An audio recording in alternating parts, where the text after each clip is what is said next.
Welcome back to the new video. आज के इस वीडियो में आपके लिए एक बेस्ट पोजिशनल स्टॉक लेकर आया हूं, जहां पर हम एंट्री करके एक डिसेंट रिटर्न बना सकते हैं। वीडियो को काफी ध्यान से देखना, हालांकि मैंने कुछ नोट्स भी तैयार किए हुए सो दैट मैं वीडियो में बताना भूल ना जाऊं। तो सबसे पहले हम यहाँ पर निफ्टी, क्योंकि देखो वीकली क्लोजिंग आ चुकी है एंड हमें पोजिशनल ट्रेडिंग करना है, तो निफ्टी को ट्रैक करना काफी ज्यादा जरूरी हो जाता है। ओके, तो निफ्टी एनालिसिस करने के बाद हम जिस स्टॉक की बात कर रहे हैं उसका फंडामेंटल एनालिसिस करेंगे एंड देन टेक्निकल एनालिसिस करेंगे। ओके, ठीक। तो सबसे पहले हम यहाँ पर एक बार निफ्टी का ओवरव्यू समझने की कोशिश करते हैं, फिर मैं आपको स्टॉक्स की तरफ लेकर चलूंगा। तो हियर इज निफ्टी इंडेक्स। अभी आप जब निफ्टी इंडेक्स को देखोगे ना, जब हम टेक्निकल एनालिसिस करेंगे तो आपको एक चीज यहाँ पर समझ आएगा कि जो निफ्टी है उसने यहाँ से जब ये गैप डाउन ओपन हुआ था, जब ये गैप डाउन ओपन हुआ था, आप यहाँ पर देखोगे यहाँ पर काफी अच्छा खासा गैप डाउन ओपनिंग हमें देखने को मिला। लेकिन जब से इसने गैप डाउन ओपन दिया ना, तब से बिल्कुल भी नीचे नहीं गया। बैक टू बैक इसने green candle even gap open होते होते ये ऊपर चला गया। लेकिन अब क्या सीन है यहाँ पे? ओके, अब क्या सीन है यहाँ पे?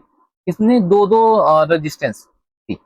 यहाँ पे इसका पहला रेजिस्टेंस था, okay, second resistance easily clear कर दिया, इजीली क्रॉस कर दिया। लेकिन जो थर्ड वाला रेजिस्टेंस है काफी ज्यादा इंपॉर्टेंट रहने वाला है, जैसा कि हम यहाँ पर देख पा रहे हैं।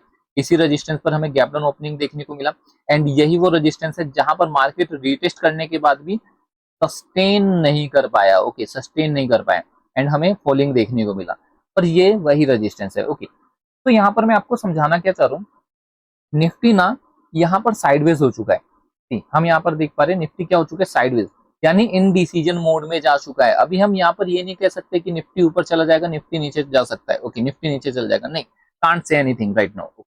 तो यहाँ पर अभी अपने को देखना है कि एक्चुअल में निफ्टी क्या करेगा। हालांकि ओके, अभी ये एक जोन में फंसा हुआ है, अभी ये एक जोन में फंसा हुआ है।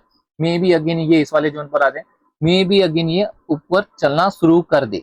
तो ऊपर के क्या टारगेट्स रहने वाले, देखो नीचे के तो आपको देखने को मिल रहे हैं। अगर ये इस बॉक्स से निकलता है तो हमें नीचे के सीधा टारगेट ये वाला लेवल जो कि 24,000 का एक पीएसवाई लेवल देखने को मिल रहा है, ये अपकमिंग वीक्स के टारगेट रहने वाले। ओके, नीचे के जो जो हमें टारगेट्स देखने को मिल रहे हैं, 24,000 का एक साइकोलॉजिकल लेवल निकल कर आता है। एंड अगर मैं ऊपर की बात करूं तो यहाँ पर भी एक माइनर सा रेजिस्टेंस हमें देखने को मिल रहा है। ओके, ये यहाँ पर आ रहा है और ये यहाँ पर है, जो कि लेवल निकल कर आ रहा है। Let me check, yes, 25,300। Okay, 25,348 यानी 25,350 पकड़ लो इसको। Okay, 25,350 this one first target. And second is जो कि हमारा ऑल टाइम हाई रहने वाला है, जो कि 26,263, या फिर अगर मैं आपको एग्जैक्ट बताऊं तो 26,277 ऊपर आपको देखने को मिलेगा। ओके, यहाँ पर आप देखोगे ना तो इसका ऑल टाइम हाई हमें देखने को मिलेगा 26,277। तो ये अपकमिंग टारगेट रहने वाले हैं। अभी हमने यहाँ पर समझा निफ्टी को। ओके, अब हम आते हैं जिस स्टॉक की मैं चर्चा कर रहा हूँ, जिसका नाम है ज्योति लैब्स। ओके, ठीक, मैं आपको दिखाता हूँ। स्टॉक पे आते हैं, ज्योति लैब।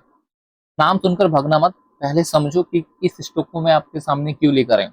अभी यहाँ पर अगर कुछ एक्सपीरियंस ट्रेडर होंगे ना, तो उनको पता है जो एफएमसीजी का सेक्टर है ना, वो अभी क्या चल रहा है, वीक चल रहा है। ओके, अभी क्या चल रहा है, वीक चल रहा है। एंड यहाँ पर भी आप देखोगे ये अपने ऑल टाइम हाई से लगभग 40% के डिस्काउंट पे हमें ट्रेड करता हुआ दिख रहा है। okay, यहाँ से अगर हम देखेंगे तो more than 40%। Let me check, मेरी वॉइस आप तक पहुंच रही है नाउ।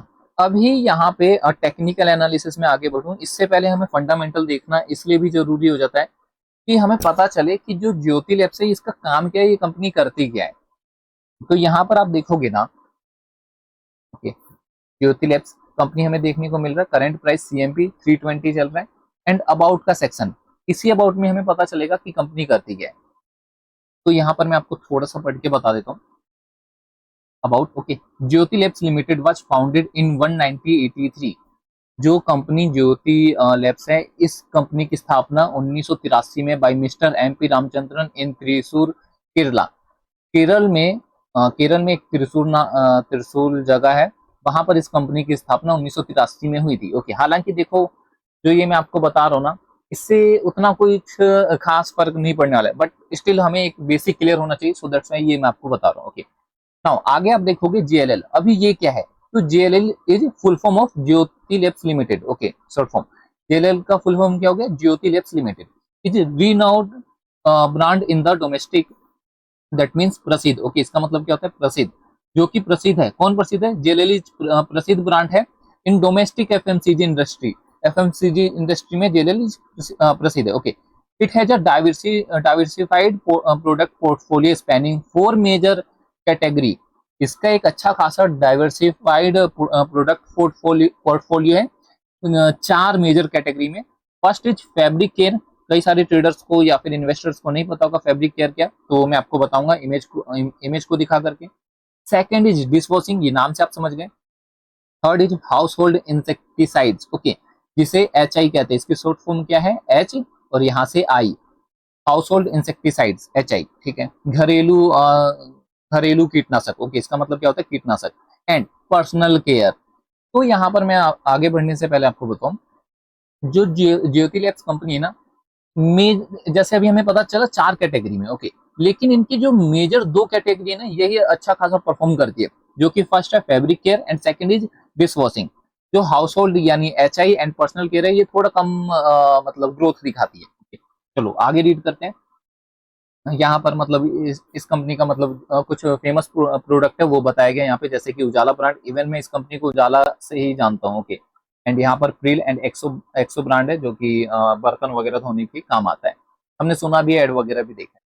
चलो, अबाउट का सेक्शन हमारा क्लियर हो चुका है, हमें पता चल गया ये कंपनी क्या काम करती है, कब स्टेब्लिश हुई। ओके, क्या मतलब किस किस सेक्टर मतलब इसका 4 कौन से मेजर डाइवर्सिफाइड प्रोडक्ट पोर्टफोलियो रहने वाला है। ओके, चलो आगे बढ़ते हैं। इसके चाहो चाहो तो आप की पॉइंट्स भी पढ़ सकते हो, या फिर जो अभी मैंने आपको बताया वो मैं थोड़ा सा यहाँ पर क्लियर कर देता हूँ। जैसे भी मैंने बोला था ना कि फैब्रिक केयर इनका अच्छा खासा चलता है, तो आप देखोगे FY22 में 37% था, जो कि जंप किया 44%। Now second is dish washing. तो डिश वॉशिंग ना कहीं सिमिलर आया, लेकिन थोड़ी सी, ओके, स्लाइटली नीचे की ओर गिरावट है, लेकिन उतना नहीं। 36 था 22 में, एंड 9M FY25 में 34, 2% से लिटिल बिट। ओके, लेकिन अब आप यहाँ पर पर्सनल केयर देखते हो ना, ओके, सी 12% था, इसमें भी कहीं ना कहीं गिरावट 11%। Okay, house hold HI, okay, insecticide, यहाँ पर आप देखोगे FY22 में 12% था, जो कि 6% रह चुका है, मतलब 50% से हमें यहाँ पर नेगेटिव ग्रोथ देखने को मिला है। इतना अभी हम समझ चुके हैं। अब हम जो इसका ओवरव्यू है, जो ये हमें अपने स्क्रीन पर देखने को मिल रहा है, इसको रीड करते हैं। फिर नीचे आपको quarterly profit and loss balance sheet बताऊंगा, और इन्वेस्टर्स कौन कौन इनमें शामिल है वो भी आपको बताऊंगा। एंड कैश फ्लो में कुछ चीजें हैं जो मैंने नोटबुक में नोट डाउन कर रखा है, वो भी आपको बताऊंगा। ओके, चलो, मार्केट कैप क्या है इस कंपनी का, 11,744 करोड़। करेंट प्राइस क्या चल रहा है, 320। हाई एंड लो आप देख सकते हो। नाउ स्टॉक का पी देखते देखते तो स्टॉक का पी क्या है, 31.4, लेकिन इंडस्ट्री का पी क्या है, 26.6। तो इंडस्ट्री के पी से कहीं ना कहीं ये जो स्टॉक है हमें महंगा दिख रहा है, लेकिन एक्चुअल में ये महंगा नहीं है। ओके, एक्चुअल में ये महंगा नहीं है, आगे हम समझते हैं। नाउ यहाँ पर कुछ चीजें और अगर रह रही हो तो मैं आपको दिखाता हूँ। 1% का डिविडेंड यील्ड है, बस इतना है। ओके, चलो नीचे मैं आपको दिखाता हूँ इनका पेयर, जो कि मैंने नोटबुक में नोट डाउन किया था, तो वो मैं आपको एक बार बता देता हूँ। तो यहाँ पर आप देखोगे ना, ज्योति लैब्स के जो ये पेयर्स है, ओके, तो यहाँ पे जो इनका मार्जिन ट्रिगर हुआ है, ओके, 1 पॉइंट, ओके, मार्जिन इनका ट्रिगर हुआ है। एंड जो इनका स्लो डेप्थ है, जो कर्जा है, वो भी कहीं ना कहीं कम हुआ है। हमें यहाँ पर एक एक देखने को मिल रहा है, आंकड़ा देखने को मिल रहा है। अब ये मैं आपको आगे बताता हूँ। चलो, क्वार्टरली रिजल्ट भी एक बार चेकआउट कर लेते हैं। तो क्वार्टरली रिजल्ट गिरने का कारण क्या, वो भी हम समझेंगे। दिसंबर 2024, सितंबर 2024 एंड मार्च 2025, यहाँ पर देखो 667, 667, ओके, 667। पीछे आओ मार्च 2024 में, तो यहाँ से तो कहीं ना कहीं ज्यादा है। ओके, एग्जैक्टली ज्यादा है, लेकिन लास्ट क्वार्टर से कहीं ना कहीं अपने को कम देखने को मिला है। अब यहाँ पर आओ, 116 क्या है, ऑपरेटिंग प्रॉफिट है। 112 है, यहाँ पे भी हमें गिरावट देखने को मिली due to this, okay, this one sales की वजह से हमें ऑपरेटिंग प्रॉफिट में भी गिरावट देखने को मिल रहा है। एंड जो हमने ऊपर मार्जिन ट्रिगर देखा था, ओके, अगेन मैं आपको दिखाता हूँ। यहाँ पर आपको मार्जिन ट्रिगर में देखने को मिल रहा है ना, तो इसका रीजन ये है कि इस कंपनी का मार्जिन बढ़ा है। 16% था, यहाँ पर 17% हुआ है। सो दैट्स वाई वहां पर 1 पॉइंट मिला हुआ है, 1% मिला हुआ है। ओके, अदर इनकम प्रॉफिट, चलो ठीक है, ये तो आपका क्वार्टरली रिजल्ट रहता है, ये उतना मैटर नहीं करता जितना मैटर करता है हमारे लिए प्रॉफिट एंड लॉस। तो इसको मैं आपको बता देता हूँ। यहाँ पर देखोगे जो प्रॉफिट एंड लॉस है, मुझे काफी ज्यादा समझ आता है, काफी ज्यादा पसंद आता है। एंड ऐसा नहीं है कि कंपनी का प्रॉफिट कम आ रहा है इस वजह से स्टॉक गिर रहा है, नहीं, आगे आगे मैं आपको दिखाऊंगा कि इसका मेन रीजन क्या रहने वाला है। तो देखोगे 2021 में 1909, या फिर आप स्टार्टिंग से भी देखोगे ना, तो इस कंपनी ने मार्च 2024 से हमेशा अपने सेल्स को ऊपर ही लेकर गया, ऊपर ही बढ़ाया, ग्रोथ इसने दिखाई है। ओके, आप यहाँ पर चेकआउट कर सकते हो, कहीं पे भी आपको negativity except covid, okay except covid, कहीं पे भी अपने को नेगेटिविटी देखने को नहीं मिलेगी। जैसे कि 1900, 2100, 2400, 2700 एंड यहाँ 2847 करोड़। ओके, तो ऑपरेटिंग प्रॉफिट भी देखोगे तो हमेशा हमें ऊपर जाता हुआ देखने को मिला है, ओपीएम भी 1% से बढ़ा है। अगर नेट प्रॉफिट की बात करूं तो यहाँ पे भी हमें ऊपर जाता हुआ देखने को मिला है। And one thing is more, जो कि काफी ज्यादा हम जैसे इन्वेस्टर्स के लिए इंपॉर्टेंट रखता है, वो है ईपीएस, अर्निंग पर शेयर। तो यहाँ पे भी हमेशा मुझे ऊपर जाता हुआ देखने को मिला है। ओके, 10.06 से 10.09। तो सवाल ये उठता है कि 40% से ज्यादा ये क्यों गिर गया। ओके, 40% से ज्यादा ये स्टॉक क्यों गिर चुका है, आओ नीचे समझते हैं। बैलेंस शीट भी एक बार मैं अपना नोट, ठीक है। हाँ, तो यहाँ पर आप देखोगे ना, रिजर्व्स भी काफी अच्छा है कंपनी के पास 2013। ओके, बोरिंग भी कहीं ना कहीं कम है। थोड़ा और नीचे आकर कैश फ्लो चेक करते हैं, तो कैश फ्लो में सारा फंडा छिपा हुआ है। आप यहाँ पर देखोगे ना, जो कैश फ्लो आया है 458 से 311 कम हो गया। यहाँ पर देखो -21, -7। अब समझ आ रहा है कि क्यों स्टॉक का प्राइस गिर रहा है। यही मेन रीजन है कि स्टॉक का प्राइस गिर रहा है। ओके, चलो अब हम आ चुके हैं शेयर होल्डिंग पैटर्न। मेन चीज भी आपको मैं यहाँ पर दिखाऊंगा। ओके, तो यहाँ पर प्रोमोटर्स की होल्डिंग डिसेंट बनी हुई है, अच्छी है। ओके, 14% था, यहाँ पर 13%, -1% की नेगेटिविटी हमें एफआई में देखने को मिली। लेकिन जो 1% बेचा ना, किसको बेचा है, डीआईआई को। ओके, तो यहाँ पर आप देखोगे 15% से 16.25 हो चुका है, 16.25 हो चुका है। पब्लिक, जो कि मेरे लिए, मुझ जैसे इन्वेस्टर के लिए काफी, मतलब अभी तक जो मैंने बताया ना, उन सबसे ज्यादा इंपॉर्टेंस मैं इसको देता हूँ। देखो कितनी होल्डिंग है, केवल 7%। जो बड़े एफआईडीआई या फिर प्रोमोटर से ये नहीं चाहते कि पब्लिक के पास हो। ओके, पब्लिक के पास इस कंपनी का शेयर हो। आप देखो केवल 7%, केवल 7%, जिनमें हम भी शामिल है। और हाँ, इस स्टॉक को मैंने पर्सनली बाई कर रखा है, याद आ गया इसलिए मैंने आपको बताया, नहीं तो वीडियो बनाते बनाते एंड हो जाता, शायद मैं आपको बता नहीं पाता। हाँ, मैंने बाई किया हुआ है। किस लेवल पर बाई किया हुआ है, आगे जब हम टेक्निकल में बढ़ेंगे तो वो भी मैं आपको बताऊंगा। तो शेयर होल्डिंग पैटर्न में हमने ये समझा, ट्रेड्स पे क्लिक करके आपको सेस्ट ट्रेड्स में दिखाता हूँ कि यहाँ पर एमआर ज्योति करके एक्विजिशन हुई है, कितनी क्वांटिटी आप देख सकते हो, कितने परसेंट से हुई है वो भी देख सकते हो। समझ आ रहा है, वो भी कब, मार्च 2025, यानी 2-3 महीने पहले की बात है। आप समझो, ये भी हमारे हमारे लिए पॉजिटिव साइन है। ओके, इतना हमने समझा। अगर इन सब के बावजूद आपको इमेज वगैरह देखना है तो यहाँ पर पीपीटी पे क्लिक करके आप इमेजेस वगैरह देख सकते हो। लेकिन ये सब ठीक है, चाहता तो मैं दिखा सकता हूँ, लेकिन यहाँ पर अभी मैं टेक्निकल की तरफ बढ़ना चाहूंगा क्योंकि वीडियो काफी ज्यादा लेंथी होने जा रही है। ज्योति लैब्स हम टेक्निकल पर आ चुके हैं। अब यहाँ पर आपको समझना क्या, दो यहाँ पर मैंने मेजर जोन्स मार्क कर रखे हैं। पहला, फर्स्ट, ये वाला जो कि एक सपोर्ट की तरह एक्ट कर रहा था।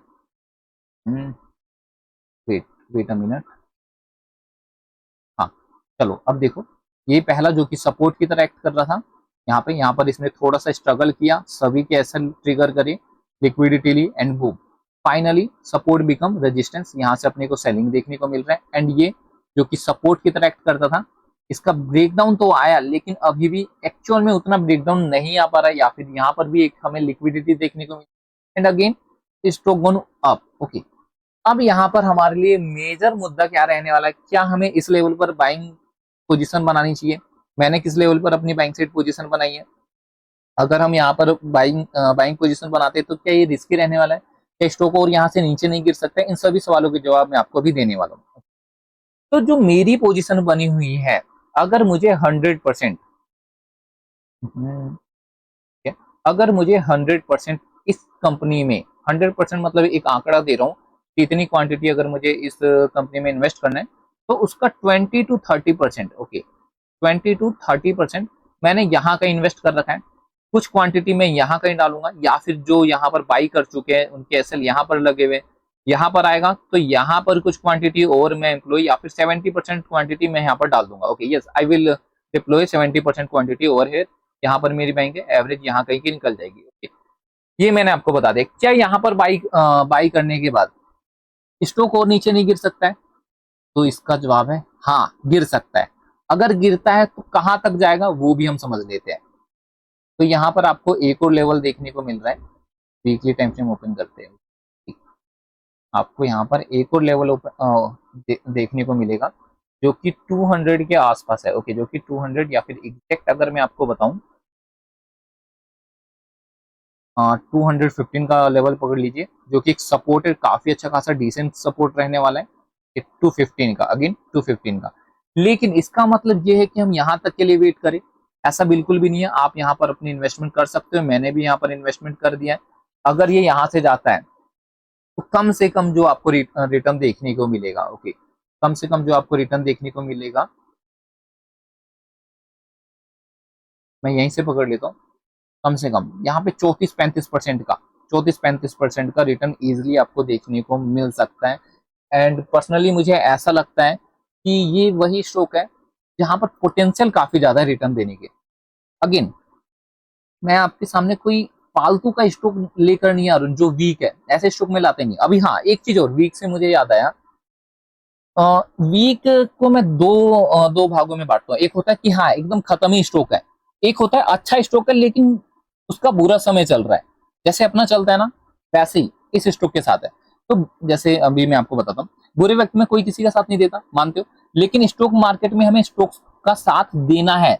हम सहारा ही बुरे वक्त में बनेंगे। ओके, हम सहारा ही स्टॉक्स का बुरे वक्त में बनेंगे।